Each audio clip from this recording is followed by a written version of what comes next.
も皆さんこんにちは、ネットです。さあ今回は何をするのかというと、こちらフロントブレーキをやっていきます。フロントブレーキが効かない状態になっています。理由としてはフルードが入っていないからです。ブレーキフルードを確認するためのレンズがもう結構グズグズになっているので、個人的にはこれをどうにかしたいと考えております。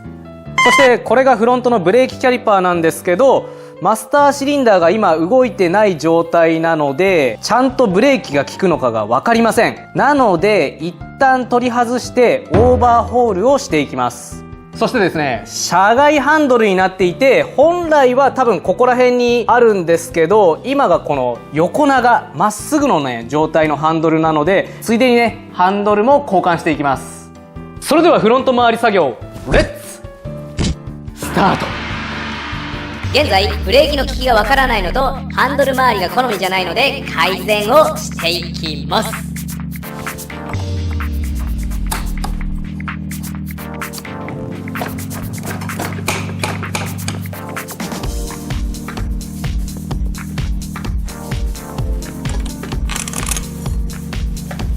今取り外して気がついたことがあるんですけど、まずここにね変なボルトが1個ついてるのと、もう1箇所ねボルトがついてないといけない箇所にボルトがついてないのが気になります。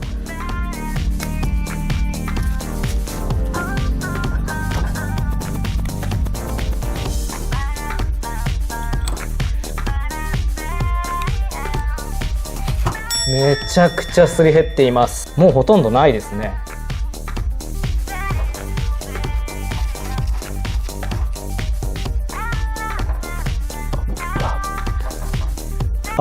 これはやってますね。はい、今ね六角が入らなくてもネジ山がバカになっているので、こんな時の対処法があるんです。こちらネジザウルスのモグラです。モグラいっちゃいます。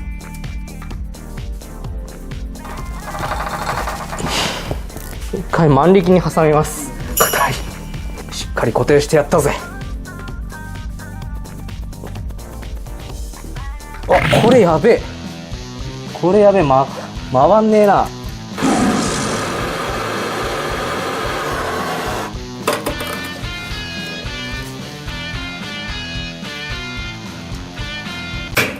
うわいった。取れた取れた。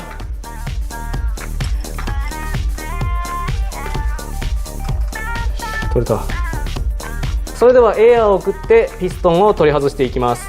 ピストンが勢いよく飛び出るので、布なんかをね上に当てて取り除きます。ピストンは結構綺麗ですね。てか綺麗。シールの状態もねめちゃくちゃ綺麗ですね。意外と良かった。頼むよ、反対側も綺麗であってくれ。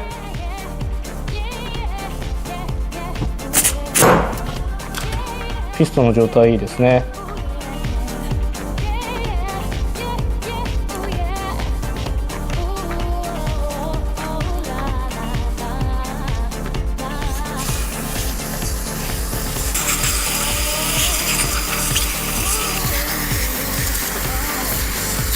でこいつがね入り口が詰まってます。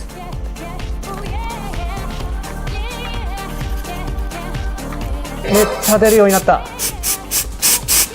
完璧。バラして洗浄まで終わらせました。今回はキャリパー塗装をしていくので、キャリパーの下地処理を行っていきます。まずこのキャリパーの横のバリを削っていくので、ゴミが入らないように大事な部分を塞いでいきます。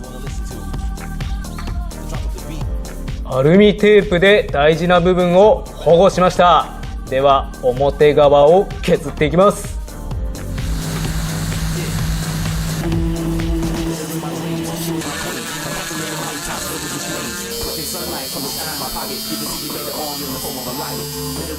今横のバリは取れたので、あとはサンドブラストで取っていきます。今サンドブラストを使って塗装を落としました。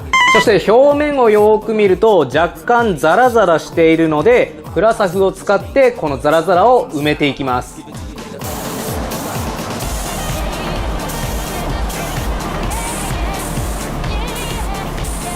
今プラサフを 3,4 回吹いたので完全硬化するのを待ちます。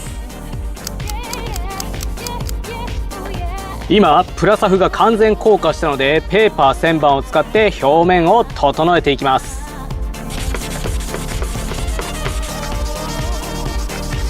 今ペーパーを使って表面のザラザラを取り除きました。では今からルージュレットを塗装していきます。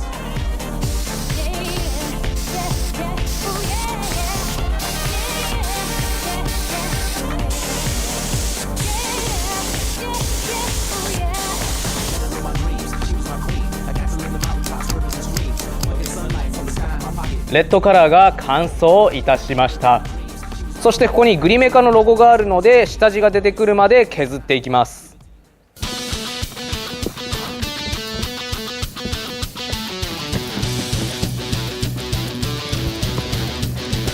では下準備が整ったのでクリア塗装拭いていきます。最初は捨て拭き。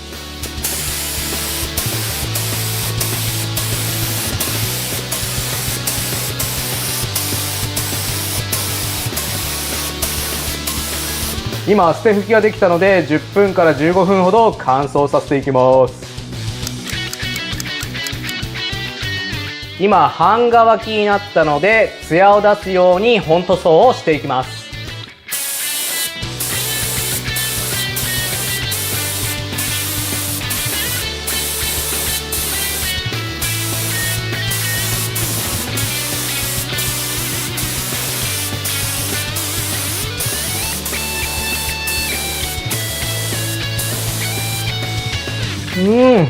いい感じにクリア塗装できました。そしたら乾燥するのを待ちます。完全硬化いたしました。では最初にこちらシールです。このシールにワコーズのラバーグリスを薄く塗ってはめ込んでいきます。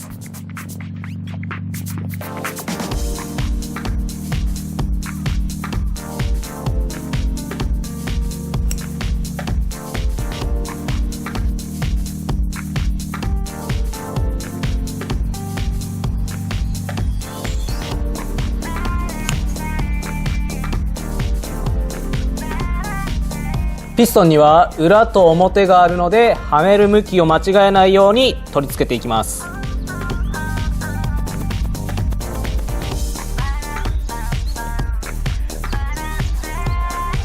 そして今回のキャリパーは対向2ポットなので2つをジョイントするこのシールにもラバーグリスを薄く塗っておきます。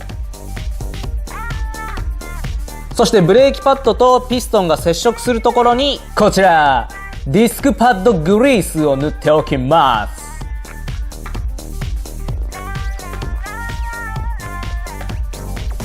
このパッド側に直接塗っても大丈夫なのでお好きな方を選んじゃってください。私は無駄につくのが嫌なので今回はピンポイントで塗っています。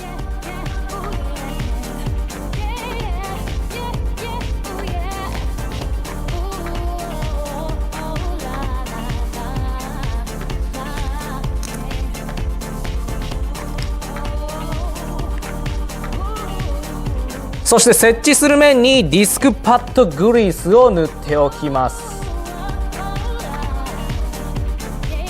そして抜け防止にシリコーングリス。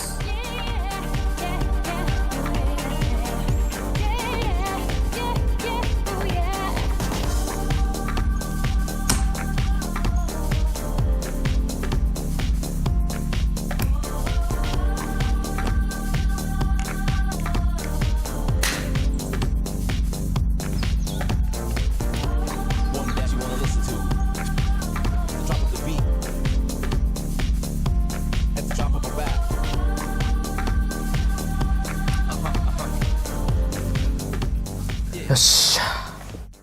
見てください、このボディ。オーバーホール前と比べると見た目がガラッと変わってめちゃくちゃかっこよくなっています。グリメカ最高。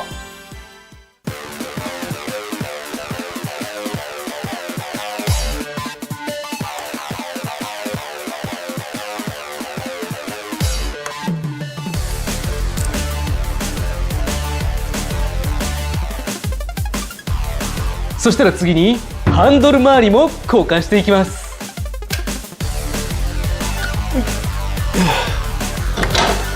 やっぱこのデザインがいいですね。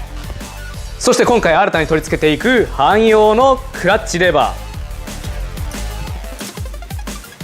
そして汎用のウインカースイッチ、そしてハンドルグリップ。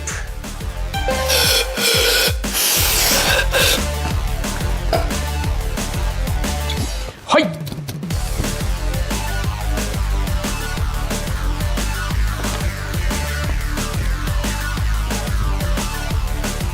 そして反対側には汎用のマスターシリンダーを取り付けていきます。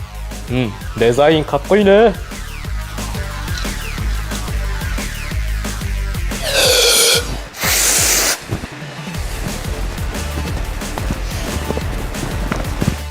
だいぶ良くなってきましたね。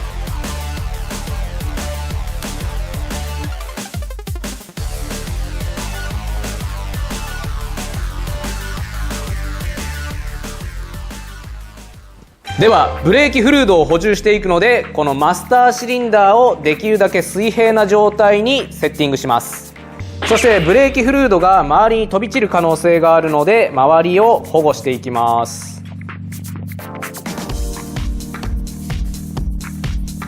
今この状態でブレーキレバーを握っても簡単に握れてしまいます。そしてブレーキを握ると同時にエアーが出てくるのが分かりますかね。この泡が出てくると同時にブレーキフルードがどんどん入っているので、マスターシリンダー内のブレーキフルードが切れないように補充をしていきます。先ほどまではハンドルにレバーがビタッとついていたんですけど、今はぐーっと押さえてやっとつくかなって感じになってきました。ただまだね、中にエアーが残っています。そしてブレーキフルードがだいぶ減ってきたので、空になる前に補充をしておきます。そして溢れ防止のために仮で蓋をつけておきます。次にキャリパー側にブリーダーボトルをセットしていきます。まずメガネをセットしてブリーダーボトルのホースを接続。そしてまだエアーが完全に抜けきってないので、ブレーキレバーをグッグッグッと握った状態でブリーダープラグを一瞬緩める緩める締める、グッグッグッ緩める締める。あとはこれの繰り返しです。注意事項としては、マスターシリンダー内のブレーキフルードがどんどん減ってくるので、タンクの中身を空にしないように注意しながら作業を行ってください。グッグッグー緩める締める、グッグッグッ緩める締める。意外とこういうところにエアーが溜まってる場合があるので、振動を加えたりちょっと傾けたりしてエアーが出てこないかチェックします。もうどう頑張ってもエアーが出てこないのでエア抜き完了です。そしてブレーキフルードを規定量しっかり入れて蓋をしちゃいます。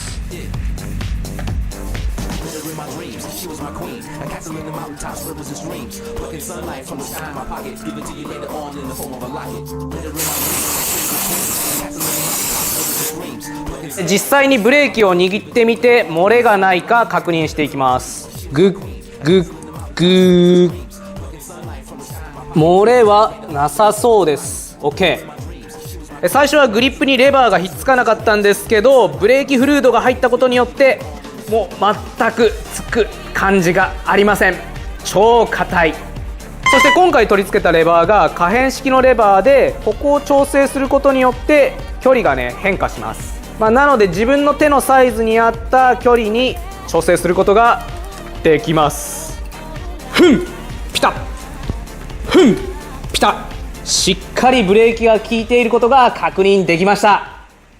そして今回使用したブレーキフルードが塗装面についてしまうと塗装を傷めてしまうので、水で素早く洗い流すかパーツクリーナーで洗浄をしてください。そうならないためにもしっかり周りを保護しておきましょう。さあこのままレストア作業を頑張っていきます。それではあなたのメンテナンスが楽しくなるようにレッツバイクエンジョイ。メンバーシップでは完成した動画を先行配信していますので、先が気になる人がいましたらぜひよろしくお願いいたします。毎週金曜日夜19時より動画の方を配信してます。不定期で動画を配信することがあるので、よかったらチャンネル登録と高評価よろしくお願いします。 Twitter、Instagram、ブログをやっていて動画を配信する先に最新情報が載っていることがあるので、気になる人がいましたらぜひチェックもよろしくお願いいたします。それでは皆さんまたお会いしましょう。バイバイ。